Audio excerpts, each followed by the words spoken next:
Here we go.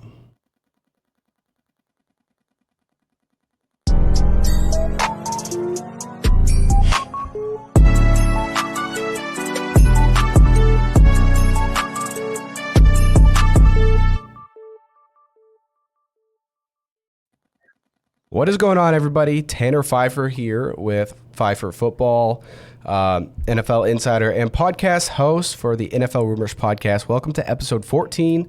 Special guest today is Arkansas defensive lineman John Morgan III, heading into the 2024 NFL Draft. If you guys don't know, I'm from Arkansas, huge Razorbacks fan, so I love having any Razorback on the show and just building that connection. It's a passion for me. And welcome to the show. And Rumors, how are you as well?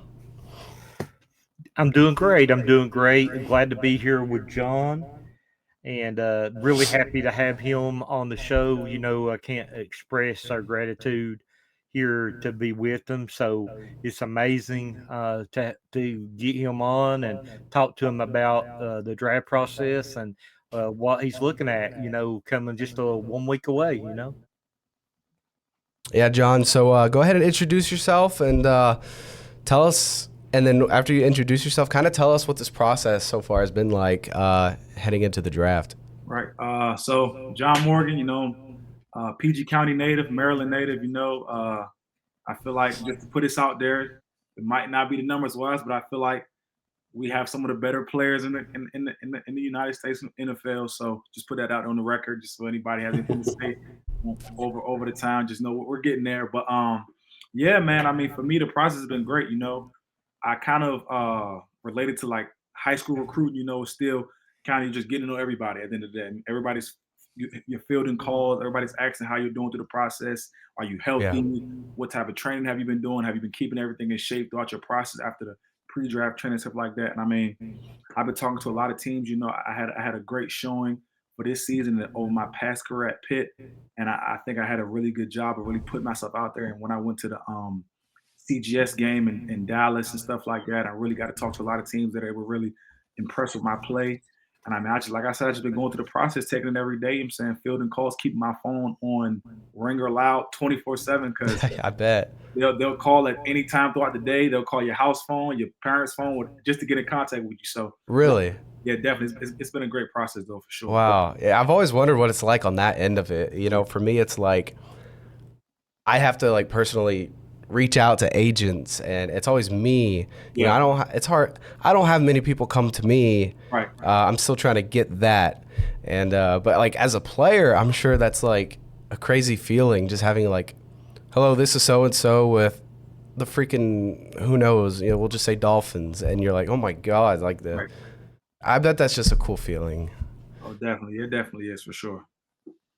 So from Pitt, you transferred to Arkansas. Tell us about that process. Tell us about your time playing in Fayetteville. So for me, I played at Pitt for 5 years. So 2018 to 2022 was my last. So that end of 2022 season.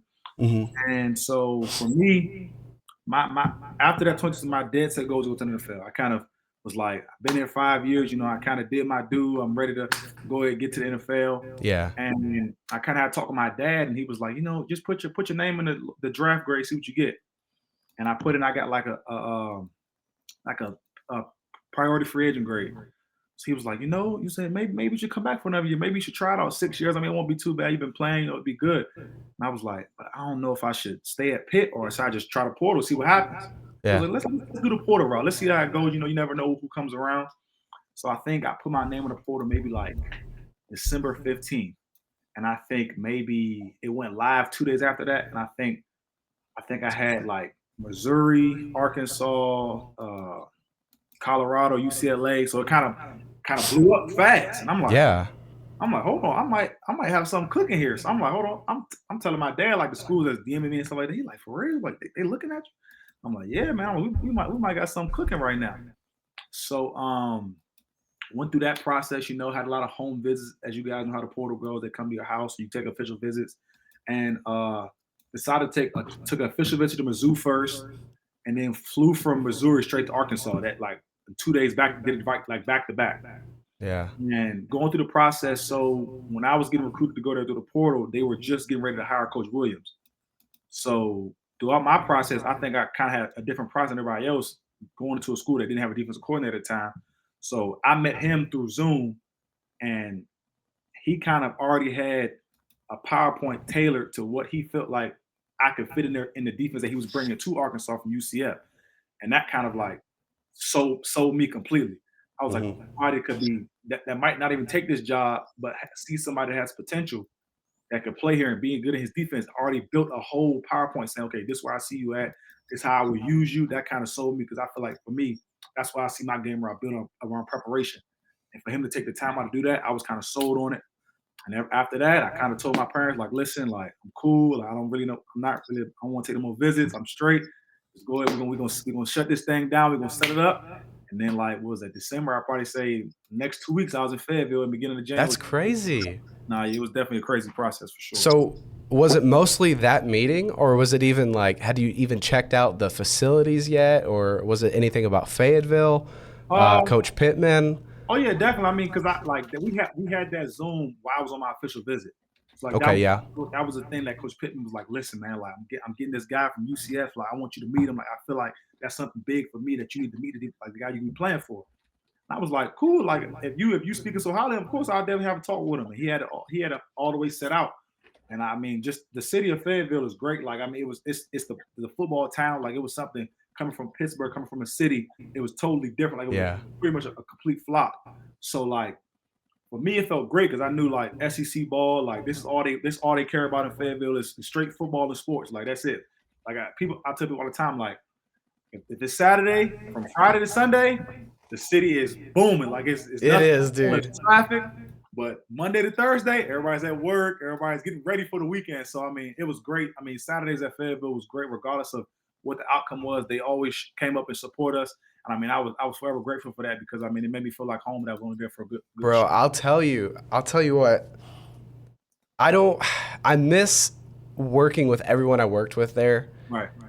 But dude, I do not miss directing traffic there on game days. Yeah. It was horrible. Like all the hills. I mean, they call it the hills for a reason there.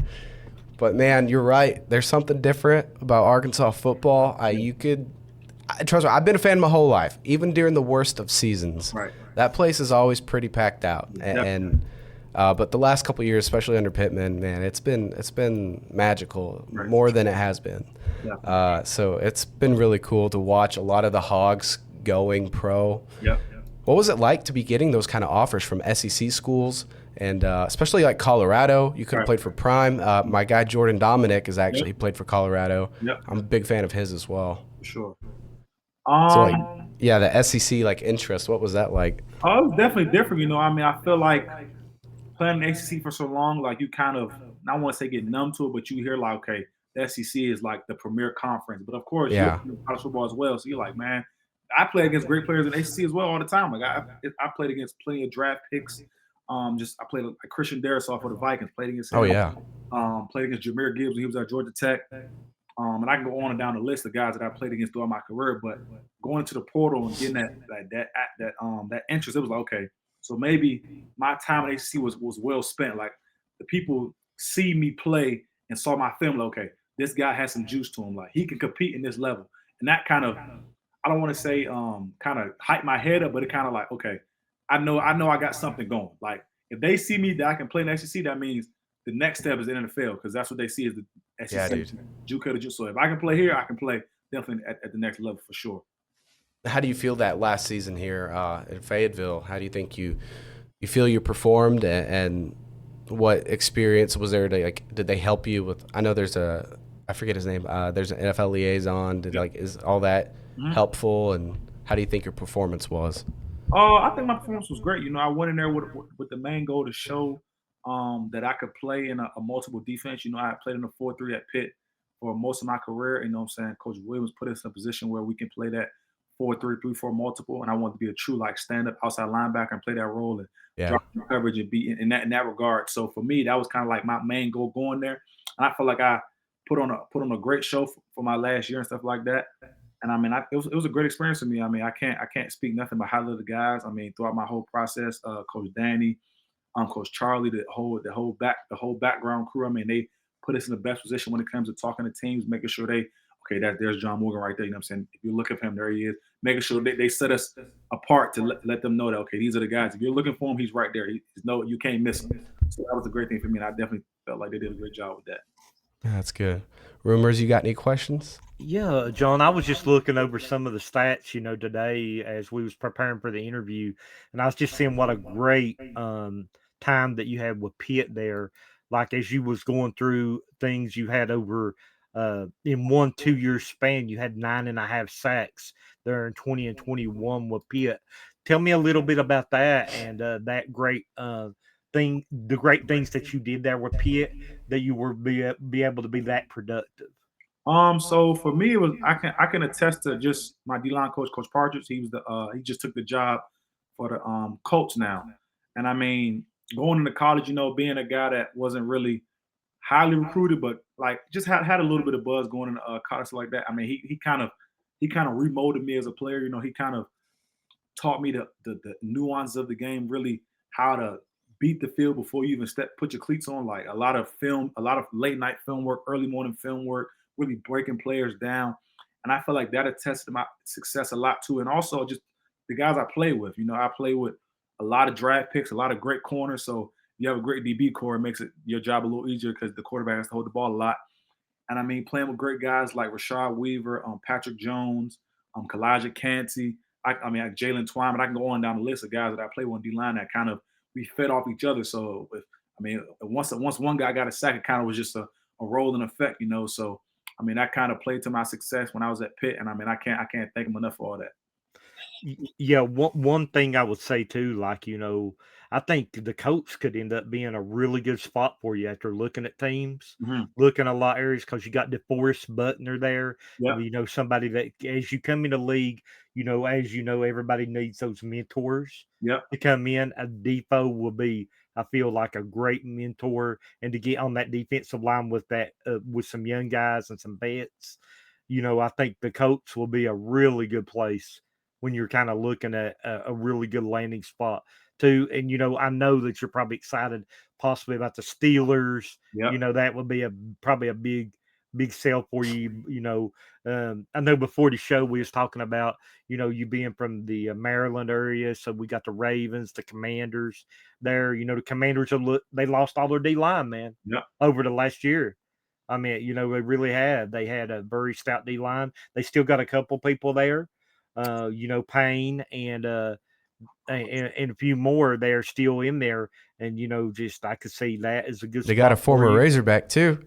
Yep, Ridgeway. Yep, yep. You got that, and looking a lot of areas there. I think that is some good stuff. Talk to me a little bit about who you mold your game after. So for me, the biggest guy I kind of watch like throughout my college career and just throughout the league in general was for me it's Hassan Reddick. I feel like that's the guy I kind of want to mold my game after. I mean, I feel like he's really came on. I know like in his early years he was I felt like he was playing out of position. He was playing more in the box, and he had been an edge rusher at Temple. And then kind of once he got on the edge and he had that big year at Arizona, we had like double-digit sacks. They went to Carolina, did it again, and then came to Philly and did it again. So I mean, he's kind of had that consistent success throughout his career, and that's kind of like I said, that's kind of guy I watch 24/7. I mean, whatever I can pick from his game, I try to put it in mind, whatever it is. I mean, it got to the point where I was okay, maybe it's like superstition. Maybe I need to go out and get the same cleats as him. Maybe I need to put it all together just like him. Maybe I'll have some of that success falling to me. So that's like I said, that's a guy. Hassan Reddick is definitely a guy that I try to model my game after for sure. Yeah, definitely, definitely. I followed his son for a long time, like you were saying, from Arizona to Carolina. I was really shocked that the Eagles were letting go of him. I know the Eagles had some other place, and they really got a free agent there from the Jets this year. And then the Jets has now got Hassan Reddick, Yep. who's one of the best pass rushers there in the NFL. So I think the Jets got a really good steal there when they got Reddick for sure. And he can mold some of the guys that is already there that the Jets have as first round picks or picked in the draft. They could really go in there and mold them. What would that be like? John, if something happened and you were landed with the Jets, and right there's Hassan Reddick to Uh, mold you, man. I mean, it would be crazy. You know, I think that would be like something similar to.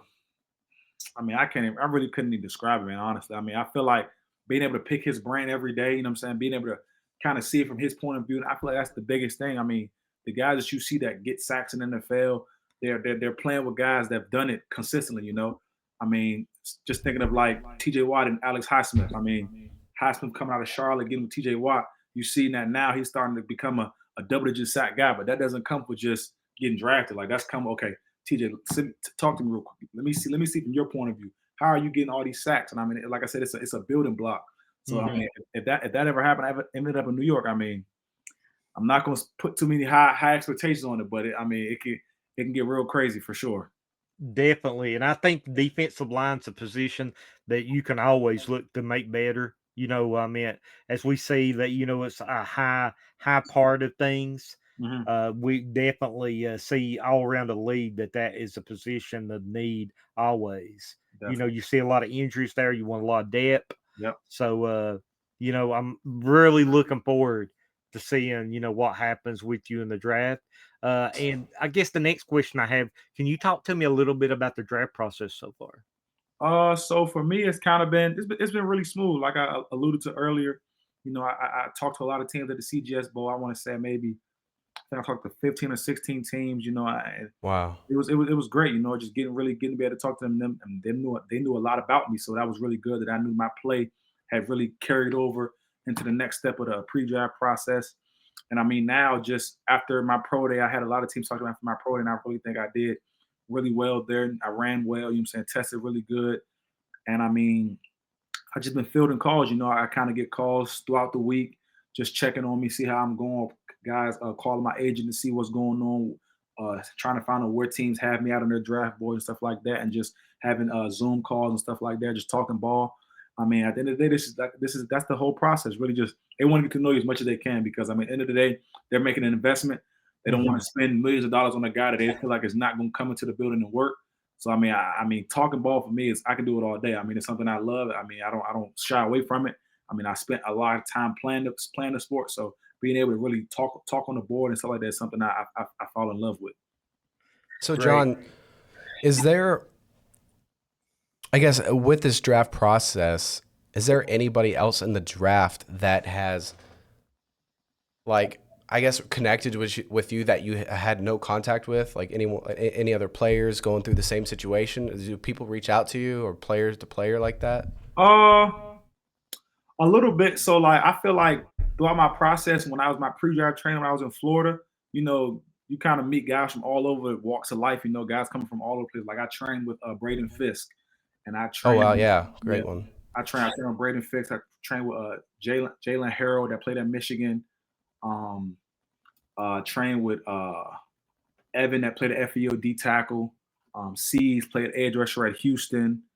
Miles edge rusher at Texas Tech. So I mean, just meeting guys all walks of life. And we talk to this day. You know, I'm just checking on each other because, like I said, like you said, we're all going through the same process. And I mean, Yeah. kind of just who you talk to today, or what they talk about, what kind of question they ask. I mean, we're all kind of going through a line, you know.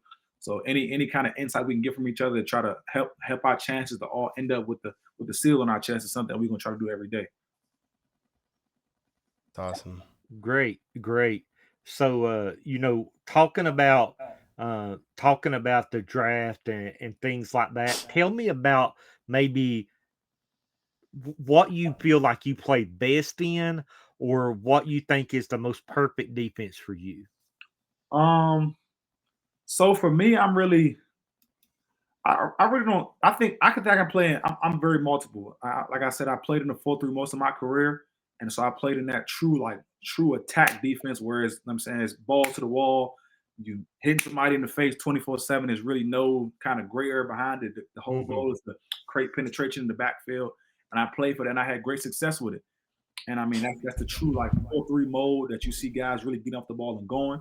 And then playing in the 3-4, you know, I definitely had success in that as well. You know, dropping in coverage was something that I worked on a lot during the off seasons to make sure I was in tip top shape to be able to do it and be able to cover those guys in the SEC and stuff like that. I mean, for me, man, I mean, if any team, I have no problem playing with both. You know, I feel like that's one thing I can allude to myself that I feel like I set myself apart is because I have I'm comfortable in both defenses. I feel like I can do both. I feel like I'm a multiple guy. I feel like I'm a 4-down player. I feel like I don't have to come off the field. I can put my hand in there and rush with the best of them. And if I need to drop in coverage or cover a tight end or cover running back off the backfield, I'm not a liability in that regard where you can't say, okay, we're singling him out. We're going to put our best matchup on him because he can't get it done. And I feel like that's something that you can't say about me. So for me, Those probably the best answers you could give, you know.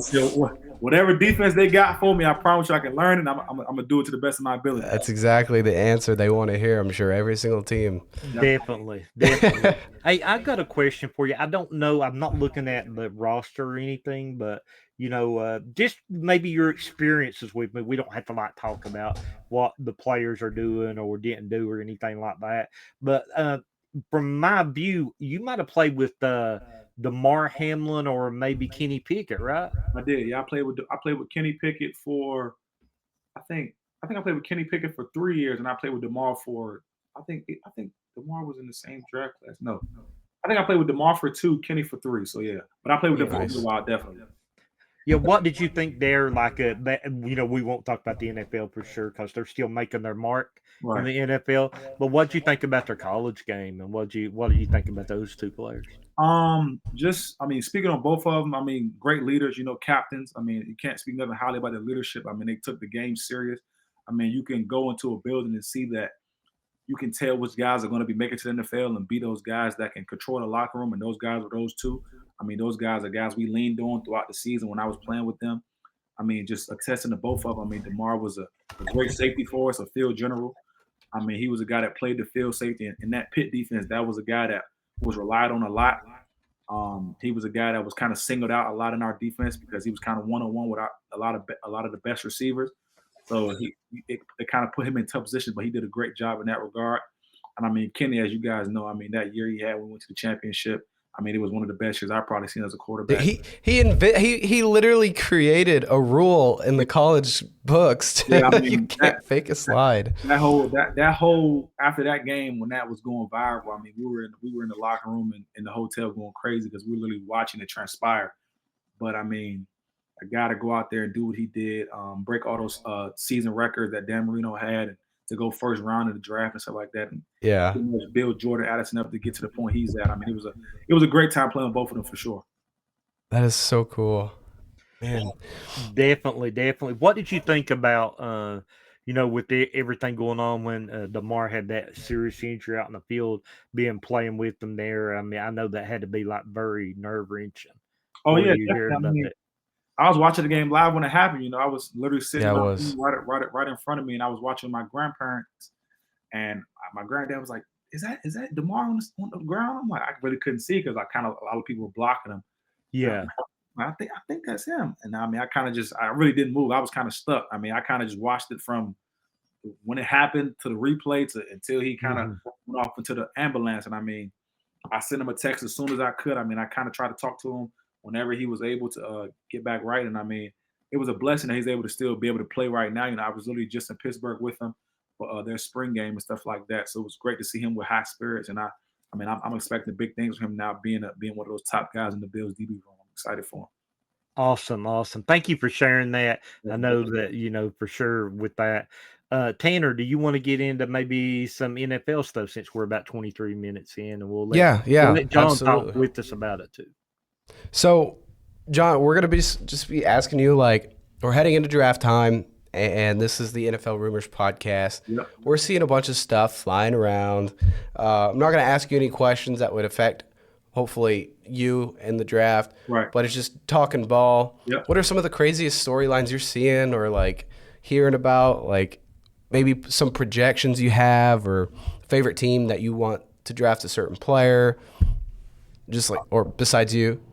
Yeah, so all 32, if you want to come get me, I'm available. I'm just one phone call away. You can call my phone whenever you're ready. I promise I'll answer, and I promise I'll be on the next flight. There you're going to ask no questions. But, storylines get crazy. The draft process, I feel like it's a little different now actually being in it, going through the process and seeing, the stuff that people say on Twitter or the speculations you see. I think I just saw like something about Jaden Daniels that had a visit with the Commanders, and like I don't know, I think it was Adam Schefter. He said something about like they might have thought it went bad or something like that, and I guess like it was maybe his agent or somebody in his camp was like, that's not true. So it's seeing stuff like that, saying like, understanding like I've been in those businesses as well, and it's kind Yeah. of crazy how people can like just throw that kind of stuff out there. Now I'm not saying Adam Schefter knows a lot.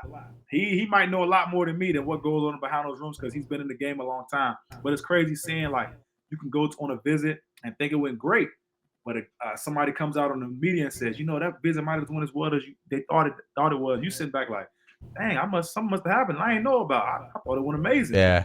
I'm sure as a player, like you'd be like, it'd be hard. Like just I couldn't imagine having before you even take an NFL snap, just having the status that you do, Right, and just opening up your phone and seeing something about you, and you're like, definitely. what? It definitely get crazy for sure. Where did that even come from? Yeah, just to talk about some rumors about Jaden Daniels, just some stuff that I was able to turn over today. And we've been talking about this for a while, in one of the spaces that we do, one of the fantasy football spaces with JC and Patrick.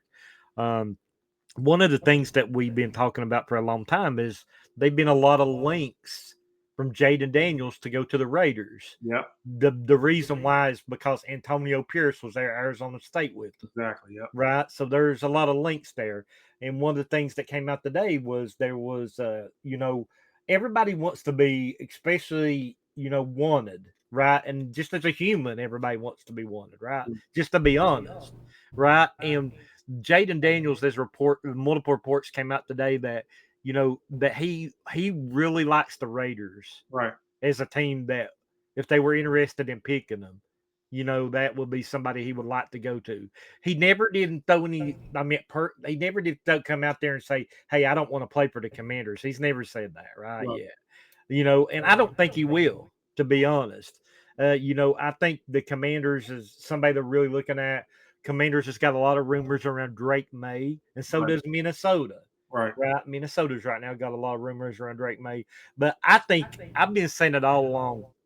I would love the Raiders to pick Jaden Daniels. I'd love them to trade up, get that Jaden Daniels pick because I think Antonio Pierce at that point would have his quarterback that he needs. Right. I really do. And I heard something about moving on from Jaden Daniels. We're going to talk about JJ McCarthy. Yeah. I saw something before we went live, or actually it was in the video that Adam Schefter was talking in, saying that the Chargers have pick number 5, and basically his former head coach, Jim Harbaugh, has control of who can trade up and try to snag my guy. Right. So like he can if the Chargers are getting calls for the 5th pick, and Harbaugh's like, man, I would want my former quarterback to go to this team rather than this team. That could happen.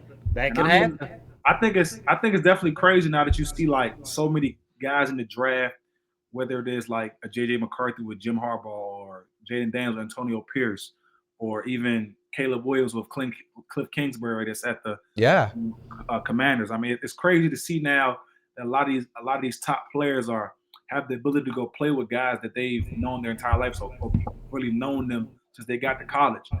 And I mean, I guess it's an attest to their play to be able to give those guys opportunity to go to the next level, to be these head coaches, stuff like that, and also the coaches to be able to understand that I've been putting these top guys out, and now it's really my time to go to the next level, go to the NFL, and really be like, okay, let me cement myself here. So I mean, it's crazy. I mean, like I said, this time is really crazy, and I mean, it's crazy that it's almost coming to an end now this next coming week, and I mean, I'm just excited to see where everybody lands because I know, I mean, knowing who's already in the NFL and what they got going on, and knowing who's coming next, it's gonna be a real fun season. I'm excited for it's gonna be great seeing those guys getting out there playing. So it's gonna be busy. One of the visits today was very interesting. The Chargers are visiting with DJ Chark, as me and Tanner both reported today. Yep. So that's an interesting one with them with that pick to see what they want to do. A lot of people have been projected with Alt, the Notre Dame tackle. Yep. Then a lot of people are saying, hey, could Marvin Harrison Jr. fall down to Jim Harbaugh and get that pick because he was the first ever touchdown through to his dad, Marvin Harrison. So And what if that the would be first very 4 interesting. picks are all quarterbacks? Then he's got the first overall. He's Well, got the best besides overall. the Cardinals, I don't see them trading down. But like, what if they did? A team trades up, 4 quarterbacks are taken. That leaves Marvin Harrison wide open for He's the gonna Chargers. take them. He won't even flinch. I think it's funny that I just saw something about C.J. Stroud saying that like if any team has the ability to take him in the top 10, like what if they do it? It'll be if they won't do it, it'll be one of the stupidest decisions they make. And I mean, For sure. for what the Chargers fans have been going through, and they just keep passing up on receivers, and then being able to take Quentin Johnson from TCU the last year. He really didn't have the best year they thought he was going to have as a first round pick. Understanding who kind Same of with they have Josh Palmer, I think. So And, I mean, if he slides down to them, I mean, I think it's a slam run hit. I mean, I don't really think. I mean, I feel like he's probably one of the best receiver prospects I've seen in my time playing football and just watching. And I mean, you pair him with Justin Herbert, and they just got J.K. Dobbins. And I mean, we know how Jim Harbaugh likes to run the football, so I feel like it could be a slam run hit. I mean, that could be a deadly play action duo with him and Justin Herbert back there slinging it around. So I really think it could get ugly. Yeah, I think the Cardinals there, John, too, is I think that they really want Marvin Harrison Jr. The reason why is they watched Larry Fitzgerald be picked there and what kind of player he was. And they know Marvin Harrison Jr. has all the up in the world. He got Kyler Murray that could get him the ball. I think that the Cardinals is a really good place for him. But also, if something happens, like Tanner said, and the Chargers has got a chance, they will get him. The Giants, too, like, the problem is with the Giants, there's a lot of speculation about their quarterback, what's going on. they're going quarterback, dude. Yeah. I can see it. I mean, they're regretting not paying Barkley. Yeah. Rather than Daniel Jones. I agree. I would have paid Saquon Barkley definitely because he is your bell cow. They just put him behind a bad offensive line. Just going to be real right now. Right. Like he was running behind a bad offensive line. Now he's going to be running behind one of the better offensive lines, the Philadelphia Eagles. Right. So we're going to see what kind of stuff that he can really do now. Yeah, definitely. I mean, I feel like that's tough for the Giants, letting him go into a conference rival. But I mean, it's going to be. I mean, as they always say, I mean, you drafting a first round pick to be the guy. So if they go quarterback, and I mean, of course, having later picks in the draft, you hope they go quarterback. You get a receiver for J.J. McCarthy. I can see them. A lot of times you see a guy that goes in the first round like J.J. McCarthy, and they go grab Roman Wilson, the guy he had at Michigan. Mm-hmm. Oh yeah, giving him a guy that he knows that he can get him the ball 24/7 and stuff like that. So I mean, it happens all the time. So I mean, it's like I said, it's gonna be a crazy draft. I think for sure it's gonna be a couple trades in the first round. I don't know who's going to trade, but somebody's gonna make a big jump and try to snag their guy. So I'm eager to watch it for sure. Definitely. Okay. One of the guys I'm excited to, real quick, Tanner, Yeah. is Bowers, the Georgia tight end. Yeah. Like he's from scouts, people saying that he has unique skill set, right? One of the best tight ends that they've ever scouted. Multiple scouts have been on record saying this. And, he's got some really tough matchups when you put him against a base 4-3 and somebody having to try to cover him. But, it seems like they're saying that he won't get out of the top 10. There are a lot of teams that's interested in him. Supposedly, again, the Chargers are a team that's interested in him. You start looking at the Giants. They don't know what happened with Darren Waller. If they can't get Marvin Harrison Jr., Romeo Dunes, that would be another one out there that they could look at. But it seems to me that somebody could get up there and maybe trade for that top 10 pick for him, wanting an elite tight end.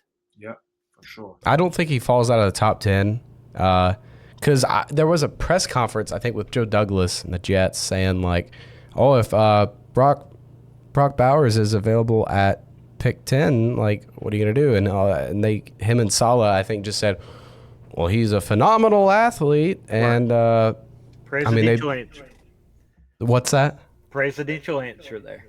Yeah.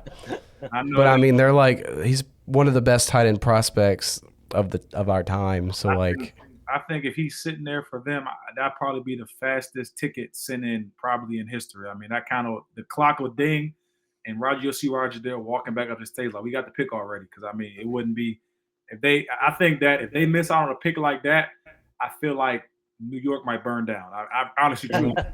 How much input do you think Aaron Rodgers would have in that pick? I think he might be making the call. So I mean, Yeah. he might just call Brock Bowers and say, "Listen, man, just go ahead and start packing your bags." You know what I'm saying? Meet me here. I'll send you the private jet. We'll go do our thing. We'll be on it popping for sure. I know that you guys have probably seen highlights of this. So if you haven't, you can always see them on YouTube for sure. But Kyle Brady, one year, the Jets picked him in the first round, and he wasn't projected to be like in the 2030th. They picked him in the top 10. Yeah. The Jet fans almost melted down right there on the draft stage when they picked Kyle Brady. Right. And Kyle Brady was a decent player. You know what I mean when we call decent, but he was nowhere near a first round pick. Right. So a reach. Yeah.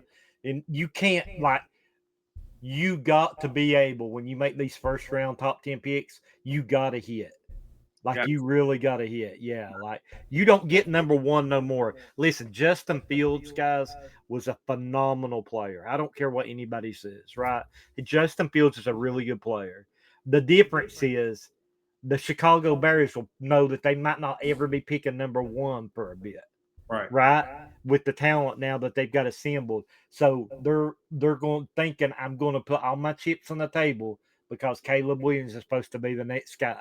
Exactly. So he is stuck at his job, but Caleb Williams is who he thinks he is. Right. Exactly. So let me ask you this. If there's one player projected in the top 10 to be a reach, who do you think is that reach? One player projected in the top 10. Like, who do you think if a team takes him in the top 10, everyone's going to be like, man, I know he was projected to be top 10, but it's kind of a reach, you know? Or what if someone does reach for a player? Who do you think that player would be?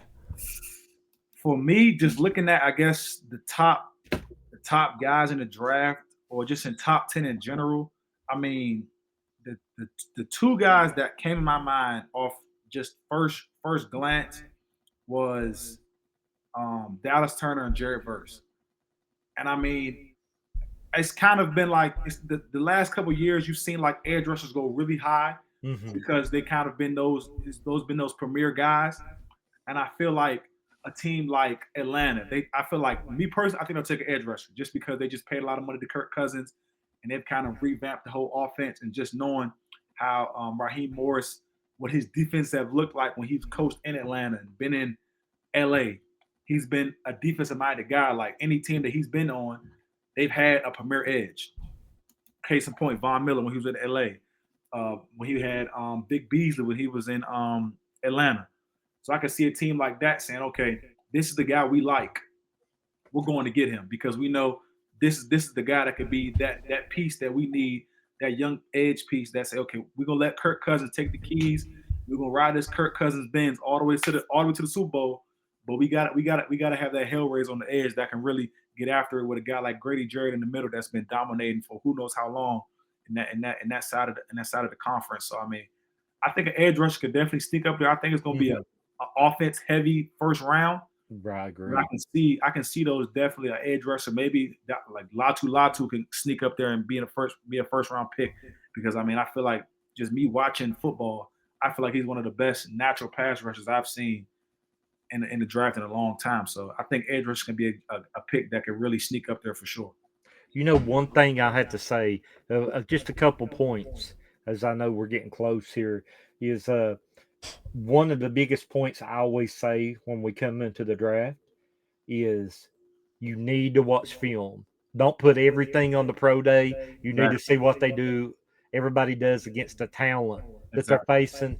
They can only play as good as the people that they are scheduled against. Exactly. Right? And if they're doing that, I mean, that's what you can't. You can't decide to turn off film because somebody did a good job at the combine. You got to go back to the film and watch what they did in the game. Because at the end of the day, the combine's nice. Right?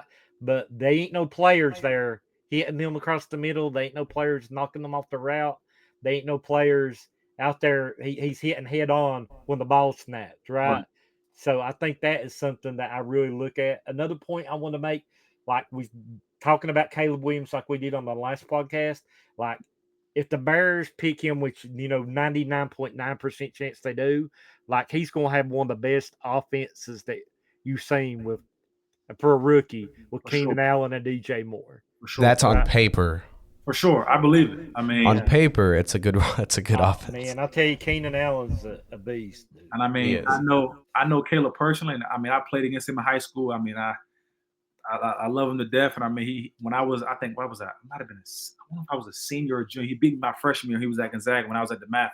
So I seen him live. I've known him since he was a kid. You know what I'm saying? We trained together, going through the ranks in PG County. And I mean, I feel like for him, putting him with those two guys, I feel like that's a match made in heaven because I know what he can do with the football. And I mean, having those two guys on the outside, I feel like you said it's no better team for him to go to right now. And him being, I think he'll go in there and really. I mean, I'm not gonna put high expectations on him, but I think he's gonna go in there and ball. I mean, he's gonna live up to the expectation that people have been putting on him being the number one pick. So I'm excited for him for sure. Yeah, one more thing I would like to ask John about, and this is being probably, I would say, when you're talking about rumors and our business of rumors, this has probably been the biggest rumor going around. Brandon Ayuk, Yep. right? Like, I'm kind of, I mean, I know a lot of people is waiting for this to come to a head, right? Because if it's like he's going to go to the Steelers, he's going to go to the Bills, he's going to get traded. Then Brandon, everything starts settling down. He told his agent, hey, you know what? I didn't ask for a trade, and a lot of people start coming out. He wants to re-sign back with the Niners, which I do think that, in my opinion, I do think he wants to come back to the Niners, but under the money that he wants, right? And that, I mean, you can't blame him. He wants paid, right? No problem with that. But the one thing that he did today that kind of like threw me for a loop is like there are going to be some fireworks in 6 days Oh yeah, I at saw the it. draft. I saw So I mean, It's like he's expecting to be you traded. get that feeling, right? You get that feeling that everything was coming back down. I mean, Niners. He's going to talk to the Niners about a deal there, but then we got all this going on. I You know mean, what I mean? With I think it'd be one of those AJ Brown days. AJ Brown that had that big blockbuster trade on draft day when he got sent to the Eagles from the Titans. Mm-hmm. I mean, I can feel like like you said. I mean, the Bills, Steelers, having that draft capital, and I mean, you can't miss if he wants to go. I mean, you think you lose Stephon Diggs to the Texans, and then you flip around and you trade your number one pick for Brandon Ayuk, and now you right back in the same position you were when you had Stephon Diggs, but now you got a younger version, So Yeah. like in that regard, I mean, I think it'll be a home run hit if he wants out. Then I mean, get the capital back for him. I mean, right now he's an up and coming high value player in the NFL. He's had a great season last year. So I mean, if you can get him, I mean, I'll do it. I mean, I wouldn't think twice. I'll pick up that phone and say, if you want to leave nice Southern California, coming on to Buffalo, I mean, you better make sure you get your Timberland boots and get ready to shovel that snow. But I mean, you're gonna get the ball, so if that's what you want. We're gonna see what you can do with it. But I mean, I can't wait to see how that goes. I mean, if he's alluding to fireworks, and I'm looking forward to seeing him. Yeah, I definitely. think the first round, I think, is there's going to be a lot of action. So I'm having to prepare myself because, like, what I do, I have to try to keep up with it, and I don't know. It's going to be a lot of work, and it's going to be a late first night. That's for sure. But as we head into almost 45 minutes here, we're gonna refocus this back to you a bit. Dude, we have 2,800 people watching right now. Right. So this is your chance to sell yourself. What do you want to tell these NFL teams when they come and get you, or why they should come and get you, and what do you want people to know about you? So for me, I feel like I want to sell myself as a guy that's going to come in and work. I mean, of course, that's the political answer. I want to get that off the record. Like, I'm a guy that's going to come in the building and I'm going to work I don't know if I can cuss, but I'm gonna work my tail off. I mean, that's my main goal. But for me, I want to be a spark, man. I feel like I said, I'm very versatile on defense.